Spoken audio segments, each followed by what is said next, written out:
começando mais um programa EBD Explica. Hoje estaremos estudando a lição de número 2, Elias o Tisbita. Eu e o irmão Cosme aqui vamos comentar um pouquinho sobre essa lição, conhecer um pouquinho mais sobre esse personagem, de onde ele veio, quem ele era, qual a sua atitude, e espero que seja de muita valia para você. Boa noite, irmão Cosme, a paz de Cristo. A paz de Cristo, querido irmão, irmãos que estão acompanhando, né? O EBD Explica. É para nós um prazer muito grande estarmos aqui em mais uma, para comentarmos, né? E analisarmos juntos mais uma lição, né? A segunda lição da Escola Bíblica Dominical, que traz como título muito chamativo, né? Elias o Tisbita. Espero que nós consigamos aprender um pouco mais, porque o assunto é rico, né? Começa pelo nosso textual, que dá uma noção. O textual que está em 2 Reis, capítulo 1, versículo 7 e 8, quando é questionado, né, quem foi que passou ali, quem foi que profetizou, ele está lá. E ele disse: qual o traje do homem que veio ao encontro e vos falou essas palavras? E eles lhe disseram: era um homem vestido de pelos e com os lombos cingidos de um cinto de couro. Então disse ele: é Elias o Tisbita. Veja bem que no textual nós já temos uma pincelada aqui, uma pinçada de algo muito forte. Elias era conhecido, hein? Era muito conhecido, né? Ele era muito conhecido, né? Porém, na região, né? Em todo Israel, é claro, conhecido, mas mais precisamente onde ele morava, né? Em Tisbe, né? Que era uma região montanhosa de Gileade. Pouco se fala dessa cidade, né? Eu creio que é desse, vamos dizer, desse vilarejo, porque não tem expressão bíblica, não há comentários nenhuma mais a não ser esse. Muito pouco. Era uma região que ficou conhecida pelo maior vulto, por Elias. Elias traz, Tisbe coloca no mapa na realidade, não é verdade? Elias, ele, segundo a enciclopédia bíblica de Orlando Boyer, ele é da região, uma região chamada de Tisbe, que era uma região montanhosa de Gileade. Então, na verdade, Elias, ele vivia afastado da comunidade, na verdade, israelita, certo? Ao lado do Reino do Norte. Ele só foi comissionado, né? Ele foi chamado, embora mesmo sendo daquela região, ele era profeta e também era conhecido, né?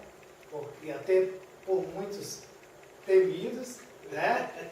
Então, ele aparece nesse cenário lá de Israel, no reino do rei Acabe.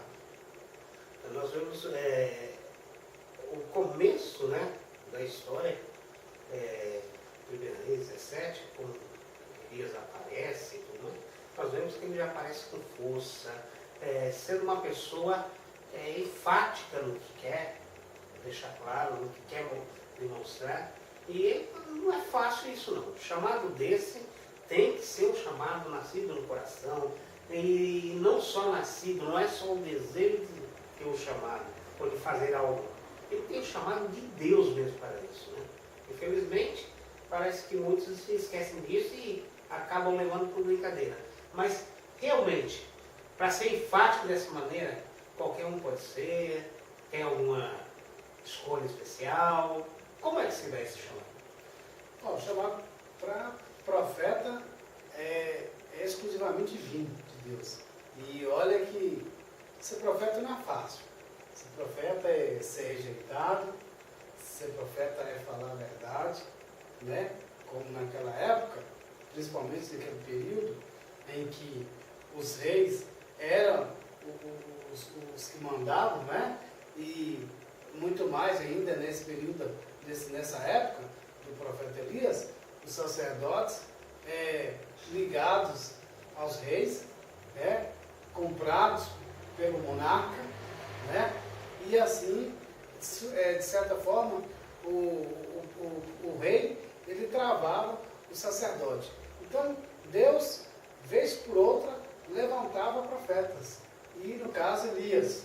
Então, Elias ele não era amado, Elias ele não era bem aceito, ele não era bem visto, né? Quando um profeta naquela época chegava na casa de alguém, chegava para uma sociedade, chegasse no palácio real, como ele chegou, né? Ele não recebeu boas-vindas. E além do mais, Elias ele correu o grande risco de entrar rapidamente na presença do rei sem ser convidado. Isso uma questão de ter convicção do seu chamado. Porque falar o que as pessoas querem ouvir, isso aí é maravilha, né? Vai ser aplaudido, elogiado, até carregado. Agora falar o que as pessoas não querem ouvir, precisa ter coragem, precisa ter Deus na vida. E Elias era realmente um profeta corajoso. Um profeta corajoso porque ele não simplesmente enfrentou Jezabel, que era uma mulher terrível, matadora de profeta, enfrentou o Acabe, que embora sendo mandado pela mulher na época, mas era rei, poderia dar ordem aos seus soldados e assim por diante. Então Elias encontrou uma oposição enorme, muito grande, mas ele apareceu, né, sem holofortes, né, e sem ser citado, sem ser cogitado, né, ele apareceu simplesmente como um homem de Tisbita. Isso. Foi um surgimento excepcional. Né? Nós vemos que dizem que a região dele era uma região bem rural, que o pessoal, né, criava, como disse, né, se é uma região montanhosa, a criação pode ser o quê? Ovelha, cabrito, e pessoas queimadas do sol e tudo mais. Mas isso é história, isso é o que dizem. O importante é nós olharmos aqui para os exemplos deles. Que Elias não demonstra uma genealogia, não traz pai, mãe, tio, primo, nada. Não traz nada disso. Ele é quem coloca Tisbe no mapa. Ele é quem traz o nome da cidade à tona. Mas o principal são as atitudes dele. A sua fé em Deus, a sua coragem. Porque ele já vem com o nome falando que Jeová é Senhor. Ele é o Senhor. Ou então, ele é o meu Senhor. É o que precisava naquele momento. O povo estava precisando de um impacto, de alguém forte. Elias, ele surgiu, né, como porta-voz de Deus. Ele abalou, de certa forma, a estrutura do palácio real, com a sua aproximação, com o seu surgimento e aparecimento. Ele abalou no sentido, claro, não literal. Então, dizendo que quando ele surgiu ali, ele se apresentou, houve, de certa forma, um alarde muito grande no reinado.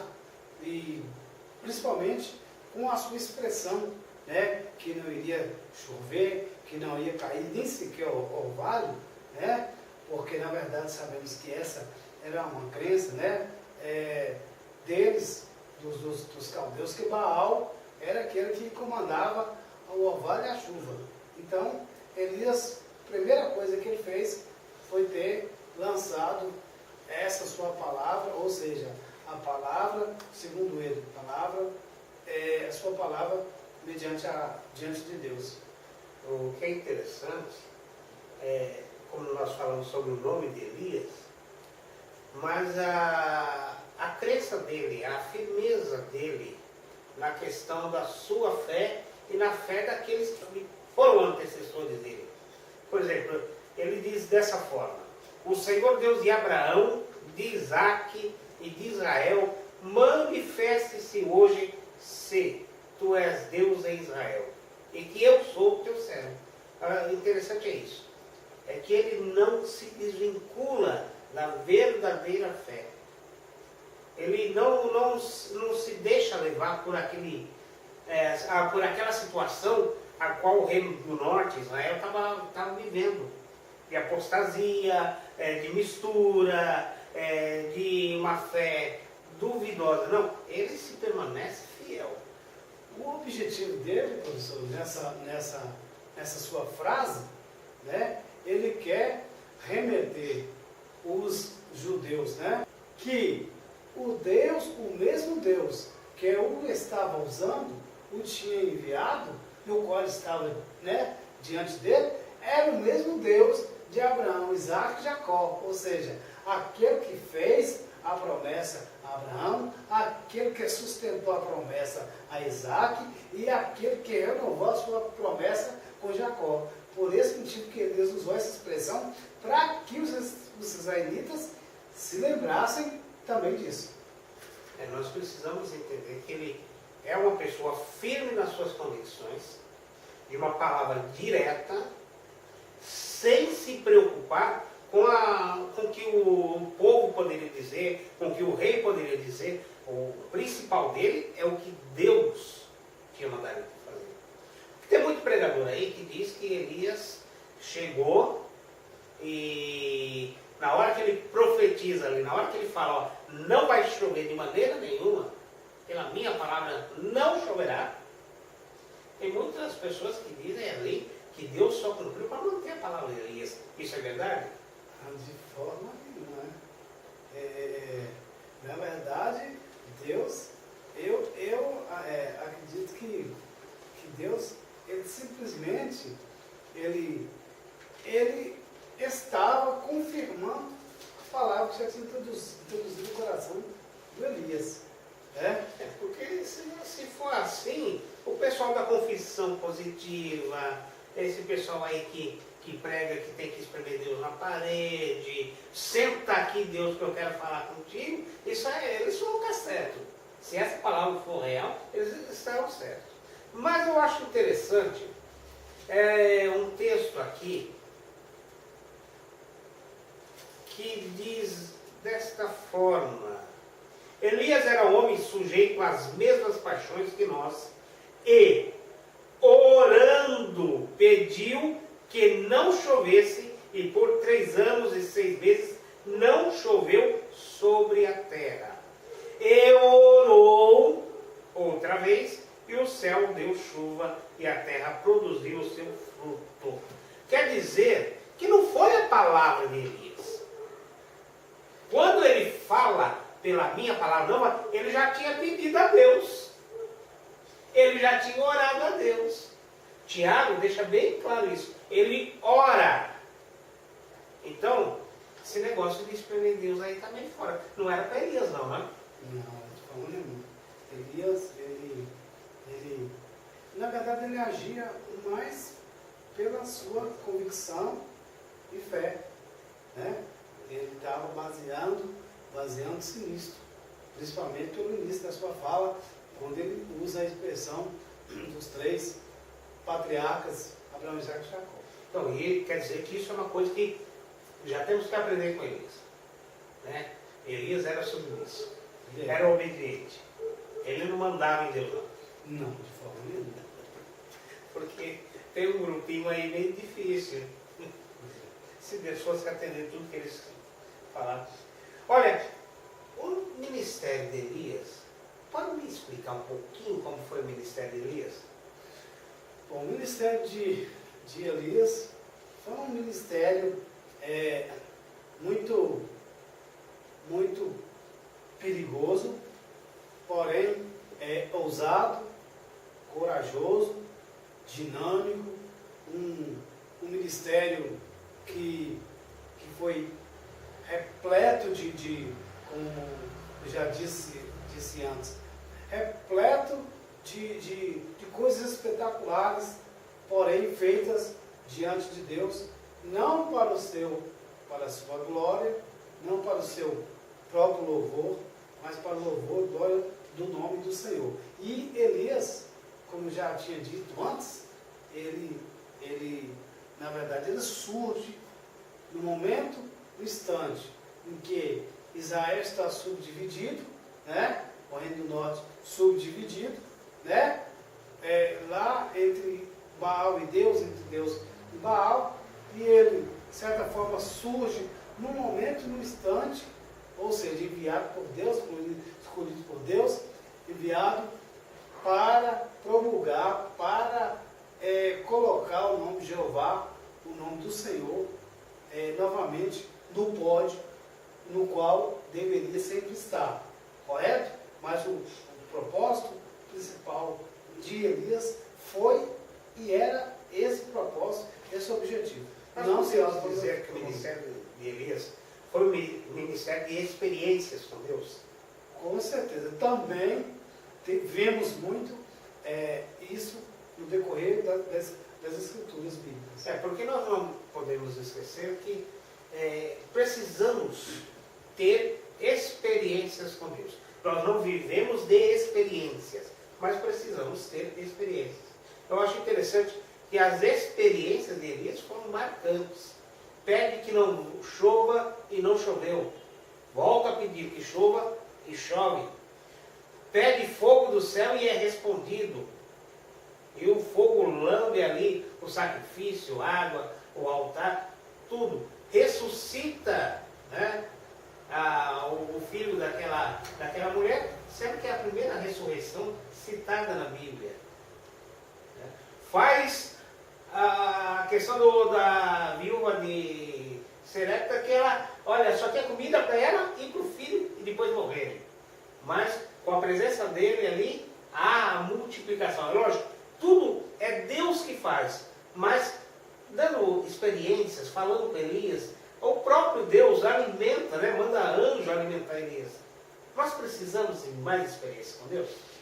Sem contar ainda os corvos, né, e outras coisas mais.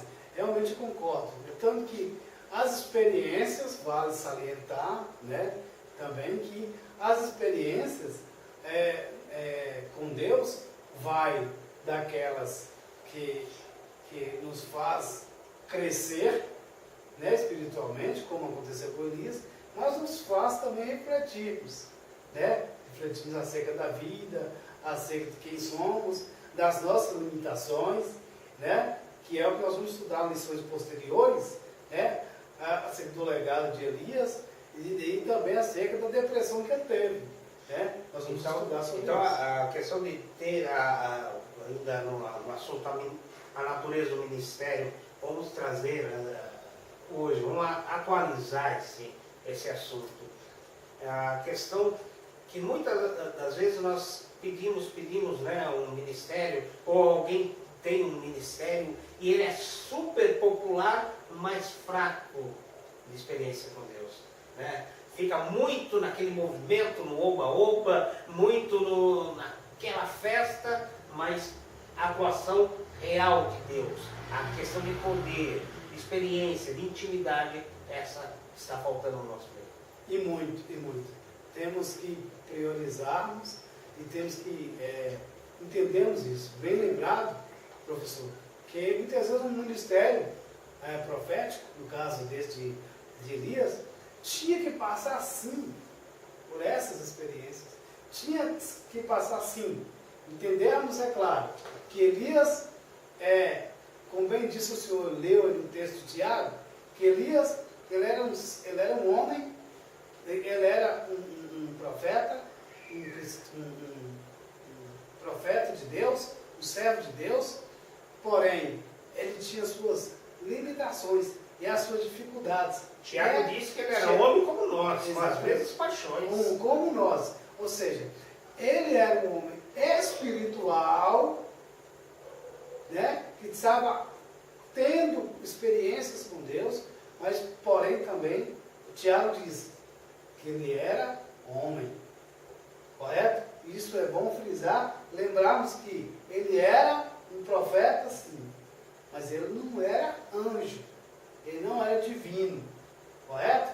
Como muitos homens de Deus, mulheres de Deus, caem por causa disso. Porque esquecem que são homens, simplesmente homens e mulheres. Né? Paulo fala muito bem isso em 2 Coríntios capítulo 12, que quando ele estava lá analisando, refletindo sobre as suas experiências e as excelências das visões e revelações, Paulo diz o quê? Paulo diz que aí sim ele começou a perceber o chamado espinho na carne. Mas queremos dizer, né, para os irmãos que estamos ouvindo, que vale a pena salientar que Elias era um homem, disse Tiago, igual a nós. Né? Ele era profeta, sim, mas ele não era anjo, não era divino, ele era humano. Além do que, no mesmo assunto da questão do ministério de Elias, nós vemos que ele tinha um interesse que o povo voltasse a Deus. Ele se importava com o povo. Por mais que ele vivia isolado, né, fora, porque até seria necessário pela situação religiosa que estava acontecendo ali no Reino do Norte, no Reino de Israel, mas ele se importava, porque, olha, ele clamava pelo povo, ele olhava pelo povo, por mais que deu um remedinho amargo, né? Seca e fome. Uma das coisas que ele fazia era buscar a justiça. Ele se importava com isso. Ele, com a monarquia, ele se importava com a justiça. Ele pegava no pé do rei através da justiça. Exatamente. Ele se importava muito com a questão social, né? Isso é bom nós frisarmos também, porque existem obreiros, existem homens e mulheres de Deus, e até mesmo igrejas, que não querem se importar com o social, querem importar só com o espiritual, né? Quando isso aconteceu com a igreja primitiva, quase que ela inicialmente, embora iniciando, quase sucumbe. Tanto que aí sim surge os diáconos. No caso, foram escolhidos para quê? Para servir as mesas. Correto? Servir as mesas é fazer o trabalho social. Então, o profeta Elias, voltando ao assunto, o profeta Elias, ele se preocupava com o espiritual, mas também com o social. Então, exigia do rei o quê? Aquilo que estava de errado no seu reinado. Correto? Aquilo que estava errado com a sociedade, com o povo, e aquilo que estava errado para com Deus. Nesse caso, para com Deus, que era adoração a ídolos, era adoração a Baal, que Deus, na verdade, rejeitava, não aceitava, não permitia. E falando da busca dele pela justiça, o fato mais interessante, ou mais marcante que nós temos é a questão de Nabote. Ele se indignou com a atitude que tomaram com Nabote quando ele não quis vender a sua vinha. Ele denunciou Acabe, ele não ficou quieto, ele não se omitiu, porque o que nós temos encontrado são pessoas se omitindo, pessoas encobrindo, para que não fique mal com o ministério, para que não fique mal no meio da sua igreja. Não, está errado, mas eu prefiro calar, porque ainda há uma chance de eu subir. De modo assim específico, vale a gente frisar que o ministério do profeta Elias, né, foi extraordinário. Também porque, além dele ter essa busca de justiça, ou a defesa que ele tinha em relação à justiça, a sua preocupação para que a justiça fosse feita e as injustiças não acontecessem no reinado, né? Nós observamos então, diante disto, que todos os profetas posteriores a ele queriam todos serem iguais ou melhores do que Elias. Tanto que isso aconteceu com quem? Com Eliseu, que sempre o admirou. Lá na frente de estudar também acerca do Eliseu, nós vamos observar que Elias, deixou um legado, deixou algo muito grande para Eliseu. Então, Elias, ele depois dele, antes de Elias, profeta, que foi admirado, foi respeitado, foi citado, foi ovacionado, foi Moisés. Quantos anos antes de Elias? Depois de um longo tempo de espera, Deus levantou, na verdade, essa ferramenta, esse martelo, na consciência dos israelitas. Elias inaugura uma forma vamos dizer assim, inaugura uma forma de profetizar sobre o social que os profetas que vieram após ele. E nós acabamos de sair do trimestre estudando os 12 profetas menores. Esses profetas estão ali batendo também sobre injustiças sociais.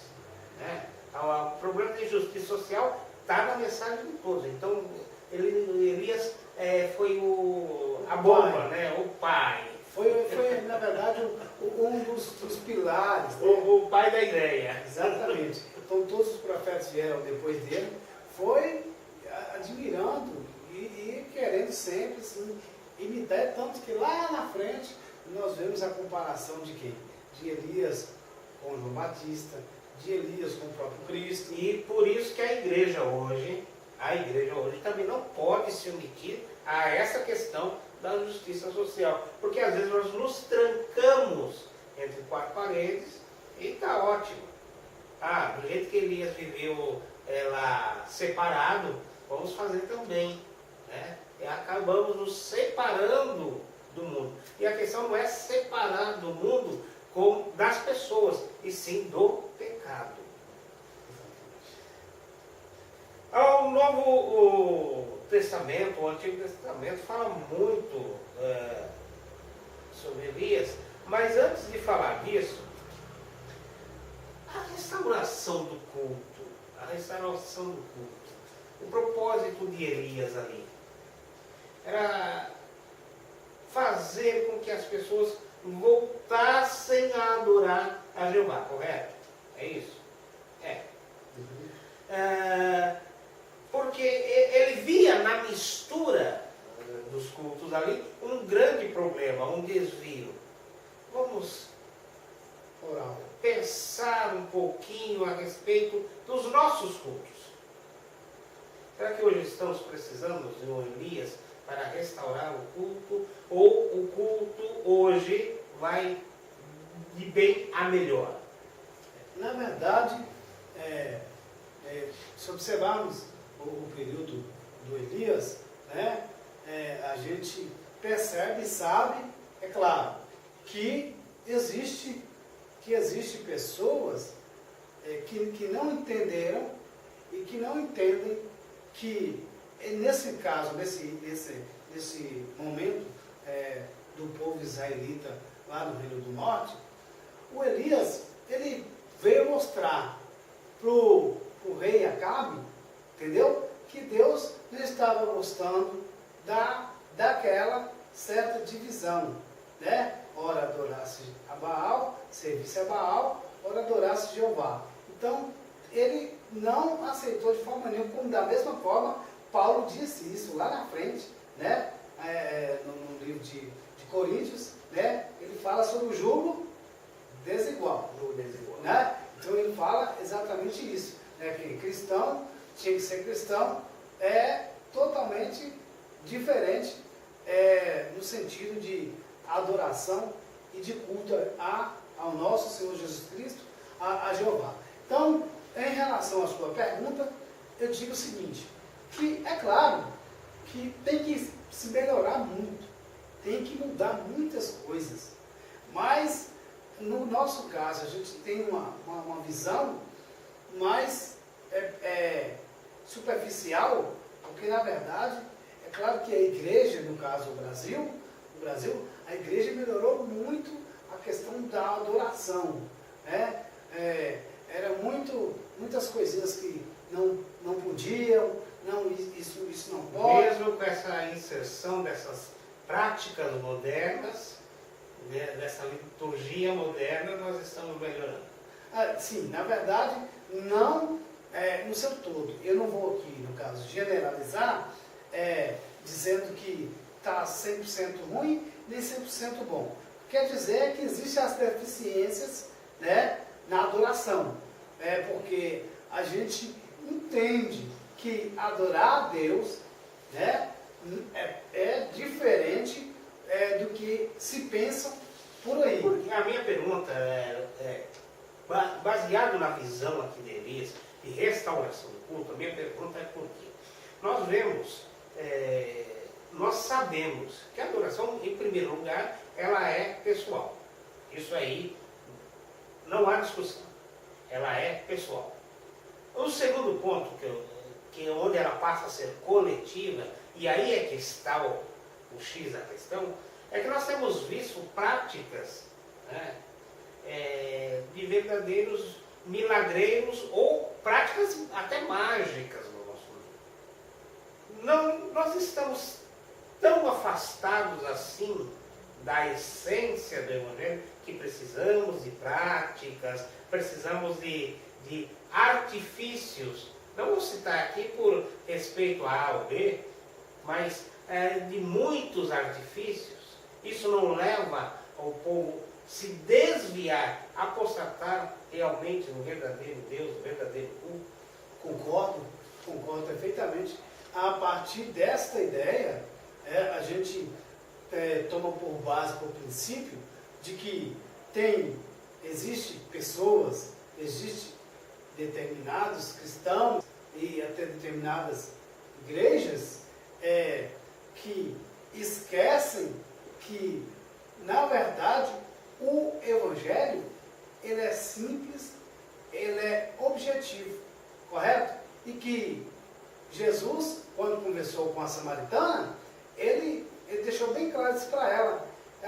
Uns vão adorar no monte Gerazim e o outro lá no outro no monte lá. E vocês já falam que é Jerusalém. Ela falando para Jesus. Aí Jesus já fala que os verdadeiros adoradores adorarão o Pai em espírito e em verdade. Em espírito e em verdade. Então, Jesus quis dizer o seguinte, que tinha pessoas desde a sua época que estavam querendo adorar a Deus, mas não em espírito, mas não em verdade. Correto? Então, Jesus deixou bem claro isso. Então, voltando à questão dos dias de hoje, então, tem pessoas que acham que o Evangelho tem que ter alguns acréscimos, que não só o Evangelho é bom, não só o Evangelho é suficiente para convidar, para trazer o povo para a adoração, para trazer o povo a adorar a Deus. Você vê bem como está a mentalidade nessa questão de adoração e conhecimento bíblico. Há poucos dias eu vi uma imagem no Facebook que eu achei até interessante. É uma imagem de um anjinho, perguntava para um ser que seria Deus, que estava de binóculos, e ele olhando para a terra. E o anjinho, o que o senhor está procurando aí, Deus? Aí a resposta, adoradores. E vinha, uma pessoa questionou essa imagem, mas já tem os anjos no céu. Esquece que ele está procurando adoradores aqui na terra. No céu já sabe. Aqui na terra é que ele procura os verdadeiros adoradores. E Elias, nesse caso, ele foi e mostrou isso pro Acabe, né, pro rei, e na verdade, os israelitas subdivididos naquela época. Ele quis exatamente passar para eles. Por esse motivo que essa lição, professor, ela traz como título da seguinte forma, Elias e Eliseu, um ministério de poder para quem? Para toda a igreja. Então, o exemplo do Elias, o exemplo do Eliseu, tem que ser trago para os dias atuais, a fim de que nós possamos refletir como está a vida, a nossa vida, a vida nossa de cristão, a vida nossa de igreja, né? Porque a igreja somos nós, em relação a quem? Elias. Mas aí, pegando gancho nisso aí, eu vou te apertar mais um pouquinho aqui. Pegando gancho nisso aí, pegando o exemplo de Elias, o exemplo de Eliseu, né? Para que a igreja tenha um ministério de poder, um ministério real, vivo. Será que nós estamos pegando o exemplo da submissão? Porque não é fácil ir para a beira do rio e esperar carne e pão de bico de corvo, não. Um animal que ele come carniça. Não é fácil, não. Foi até bom foi o professor falar sobre isso, que teve um irmão um dia numa igreja, que pregando lá no púlpito da igreja, no altar, e ele muito entusiasmado, e virou para os irmãos e falou assim: irmãos, glória a Deus, eu fiquei sabendo, lendo aí que as escrituras, que Deus usou o urubu para levar carniça para Elias. E na verdade não foi carniça. Não foi, não. Foi pão da melhor qualidade, carne da melhor fresca. Carne boa, viu? Então, foi muito bom o senhor falar sobre isso. Então, na verdade, professor, se ter essa convicção, como nós falamos no início, ter essa coragem e, acima de tudo, ter essa fé que Elias teve, porque Deus falou com ele: Elias, já que você profetizou, então vai acontecer. Então, o que você faz? Você vai lá para a beira do ribeiro. Mas, porém, Deus sabia que ele não ia viver só de água, que ele precisava de comer, de se alimentar, correto? Para se restabelecer. Então, o que acontece? Deus vai e já diz para Elias que quando ele fosse para o ribeiro, com certeza os corvos, aquelas aves, já estavam providenciando o alimento para ele. Ou seja, pode ir para a beira do rio que eu vou enviar comida para você. Isso é ter fé, ter convicção em Deus que serve, em Deus que adora. É claro que nos dias de hoje, são poucos aqueles que têm convicção, têm fé e têm certeza nisso. Então, porque nós vemos que Deus usa, Deus é o Senhor da natureza, é até o ensino que traz essa mensagem, porque se Baal para eles era o Senhor da natureza, Deus prova que não, que ele é. Pega o animal dito sujo, né? Para levar alimento para o profeta. Está certo que existem vários tipos de corvos, mas tudo indica que esse era um corvo não tão limpinho, não vivia só de cereais. Agora, eu vou fazer uma pergunta aqui. Quando nós falamos do espírito de Elias, Elias era meio matador, né? Não. O espírito de Elias era meio matador. Porque, veja bem, ele profetiza seca, fome. Aí dá uma fugida, some da história, daqui a pouco um outro rei lá manda perguntar para Baal Ecrom, né, o senhor das moscas, se ele ia sair da cama que ele ficou adoentado. Elias fala: da cama que ele está, ele desce.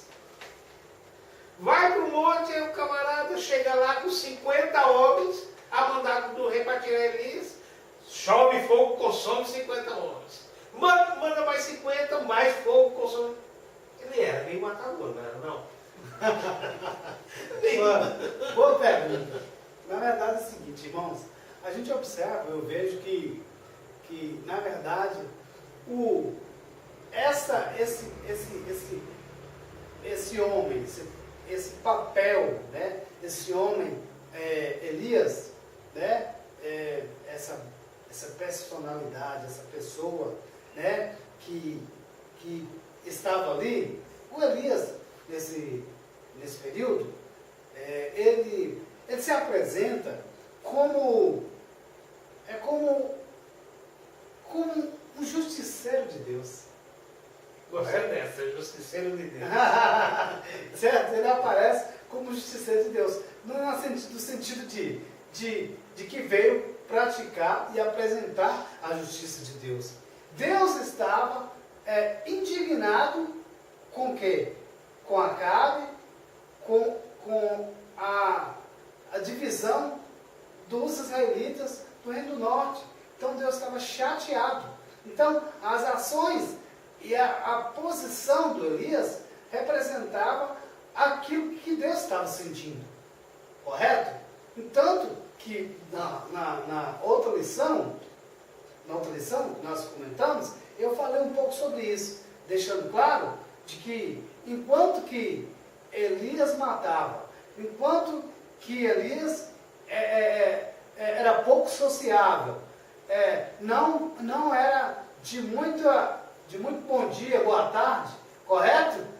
Já o Eliseu era um homem mais do povão, nós vamos estudar sobre ele, do povão. Ele gostava de estar entre a plebe, né, no meio do povo, e assim por diante. Então, na verdade, em Elias eu vejo a verdadeira representação da justiça divina. E Eliseu, eu vejo o amor, a graça, a misericórdia e o favor de Deus. Mostrando com isto que Deus não é somente amor e misericórdia, mas Deus é justiça. A história do profeta Elias mostra que ele é o restaurador da religião judaica, porque ela havia se distanciado de Deus. E mostrou como ele foi corajoso. Que nós possamos ser corajosos e nos manter no caminho de Deus e, quem sabe, ajudar a resgatar aqueles que se distanciaram. Espero vocês no próximo Evangelho.